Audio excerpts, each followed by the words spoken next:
est un pays d'Asie du Sud qui compte 5 frontières. Le pays est bordé d'espaces montagneux où vivent la plupart des 56 milliards d'habitants. Dans les régions montagneuses, les forêts dominent. En Birmanie, il y a 3 principales saisons. Le moment de l'année où les températures sont agréables.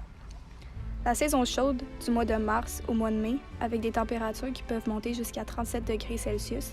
Et pour terminer, la saison des pluies, de juin à octobre, qui, comme dans plusieurs pays tropicaux, amène des orages violents et des vents violents. Situé sur le continent de l'Asie du Sud-Est, le Myanmar borde la Chine au nord-est, le Laos à l'est, la Thaïlande au sud-est, le Bangladesh à l'ouest et l'Inde au nord-ouest. Il a une façade sud-ouest surplombant la mer d'Andaman au sud et fait face à l'ouest-sud-ouest vers la baie du Bengale au nord avec un littoral d'environ 2000 km. «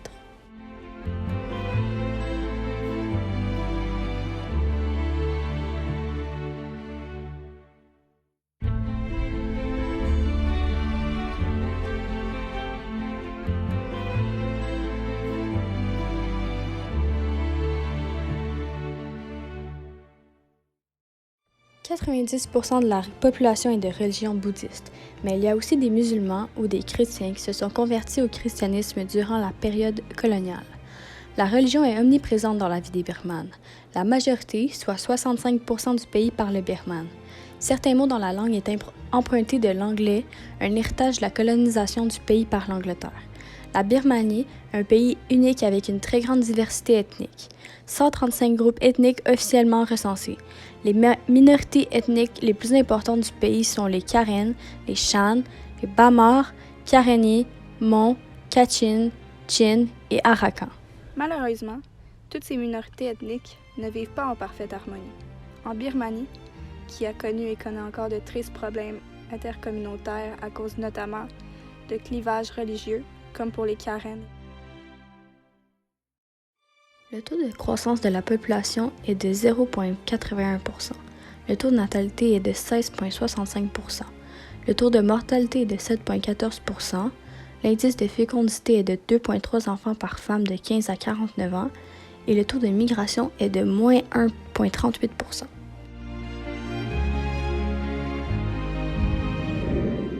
Dans plusieurs pays, les ressources sont d'importantes causes de conflits. C'est le cas en Birmanie, où l'exploitation des ressources naturelles par des investisseurs étrangers est à l'origine d'une intensification des conflits armés et d'une multiplication des violations des droits de l'homme contre les civils. Cette guerre se déroule depuis les années 1948. Il lutte pour l'indépendance de l'État des Karen.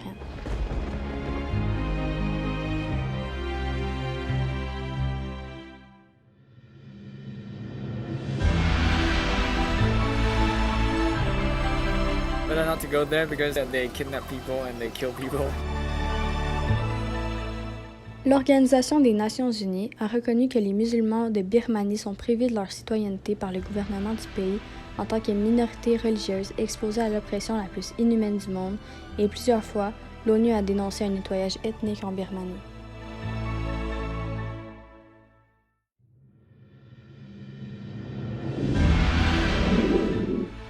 « 4 janvier 1948, proclamation de l'indépendance de la Birmanie, naissance de l'Union de la Birmanie, dont UNO est le premier ministre jusqu'en 1962.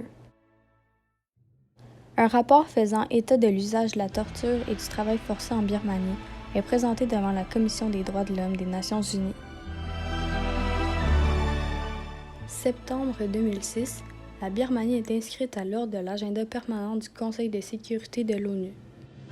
18 septembre 2007, les manifestations prennent de l'ampleur, les moines défilent dans les rues en chantant des prières accompagnés de nombreux civils. La révolution Safran est née.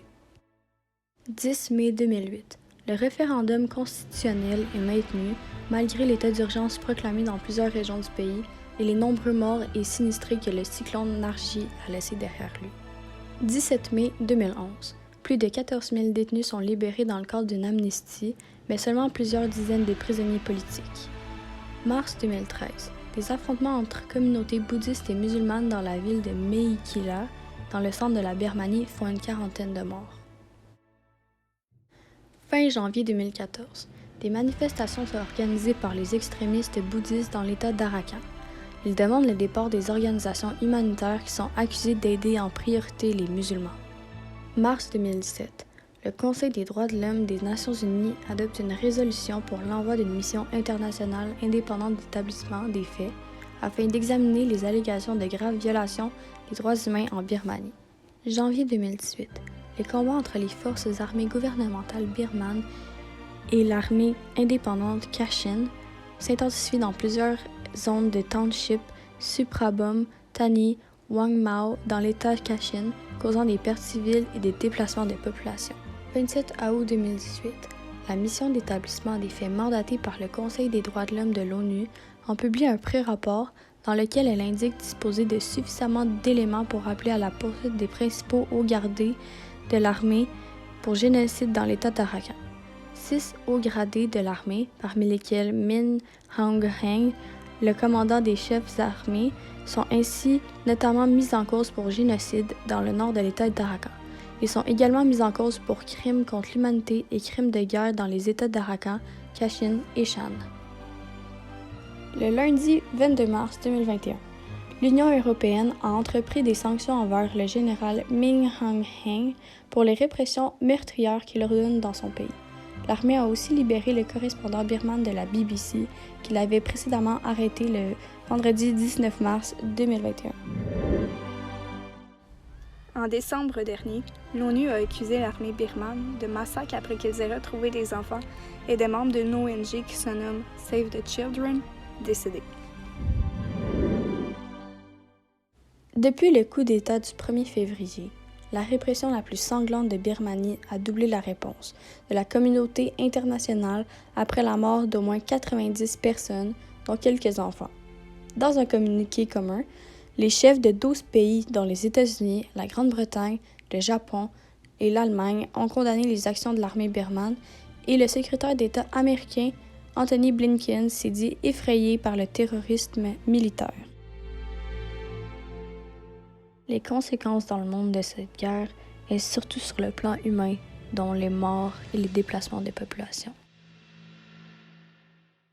Des manifestants déploient des formes pacifiques et non violentes de protestation qui incluent des actes de désobéissance civile, des grèves de travail, une campagne de boycott militaire, un concert de casseroles, une campagne du ruban rouge, des manifestations publiques et une reconnaissance formelle des résultats des élections par les élus. Le salut de 3 doigts représente la résistance. La couleur rouge est associée à la Ligue nationale pour la démocratie.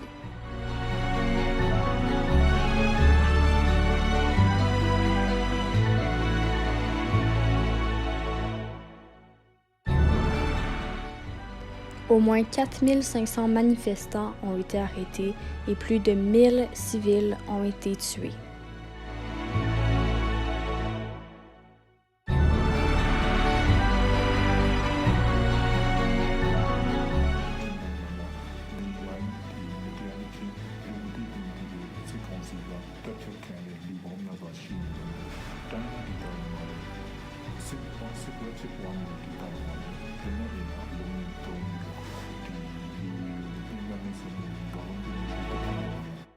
En réponse au mouvement de protestation croissant, le régime militaire adopte une série de contre-mesures, comme une coupure d'Internet et des réseaux sociaux, des coupures de courant dans les locaux des médias, la propagation de la désinformation, les ouvertures politiques aux partis politiques concurrents pour participer au nouveau conseil administratif de l'État, le déploiement de contre-manifestants et instigateurs pro-militaires de recours violents à la force pour réprimer les manifestants.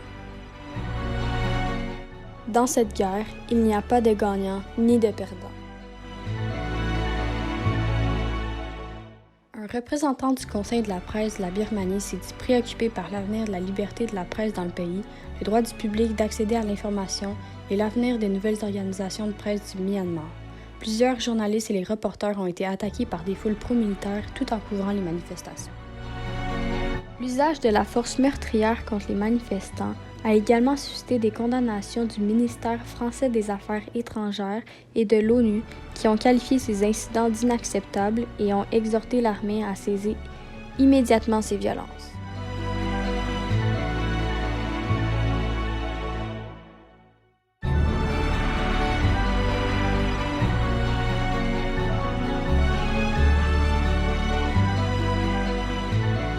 cái gọi là họ kiếm ở bên này khám phá cái một cái châu tre vậy đi áo đó là áo miu miu mấy mà bây giờ áo đó là lòng pin nhà gì đó là con là cha mà gì đó là con nam ban say gì đó là con bà màคนตากุ้งเอดีกว่าอะไรดีพามาลุกปีได้ไม่ใช่แต่ตัวเจ้าก็เป็นน่าจะไหนดีตึกฝุ่นน่ะดิ Devrions-nous intervenir? Certains prétendent que nous avons l'obligation ainsi que le droit d'intervenir lorsque des civils sont en danger. Tout d'abord, nous parlerons de l'aide humanitaire qui permet un certain degré d'intervention. Il s'agit d'envoyer des fournitures de secours pour aider les personnes confrontées à des urgences humanitaires. En 2005, tous les chefs d'État ont affirmé leur responsabilité de protéger leur peuple dans les conflits armés. Ça signifie que chaque État a la responsabilité de protéger son peuple. La communauté internationale a la responsabilité de soutenir la nation, de protéger les gens si l'État ne le fait pas. La souveraineté nationale représente non seulement les droits, mais aussi les obligations que la communauté internationale doit assumer si l'État ne le fait pas.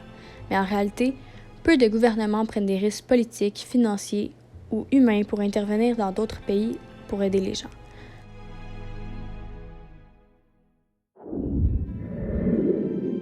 Depuis le coup d'État du 1er février 2021, les autorités ont bloqué les chaînes d'information populaires, y compris les chaînes de diffusion, ainsi que les chaînes d'information étrangères.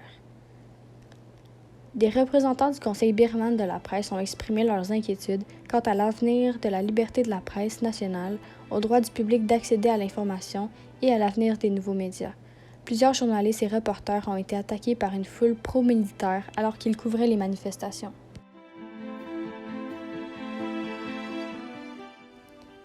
Le 26 février 2021, l'ambassadeur de Birmanie à l'ONU a blâmé la junte et a appelé à une action de l'agence contre un puissant général.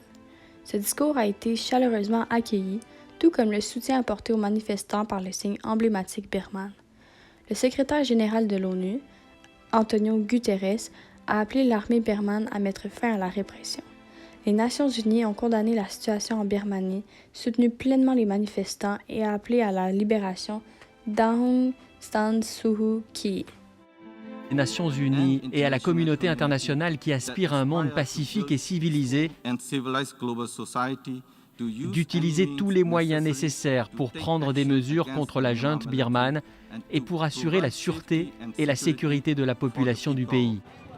Nous devons nous battre jusqu'au bout malgré les risques pour notre vie, car nous devons réussir à nous débarrasser de cette dictature militaire.